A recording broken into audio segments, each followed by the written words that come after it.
Hello friends, today in this video I will tell you how you can fix invisible icons from your desktop notification area. Let's start.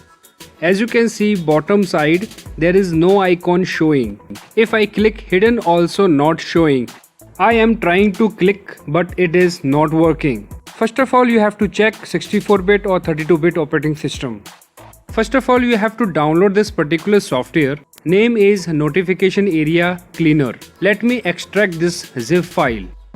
After extract, let's open this file. As you can see the main file Notifications Cleaner that you have to open.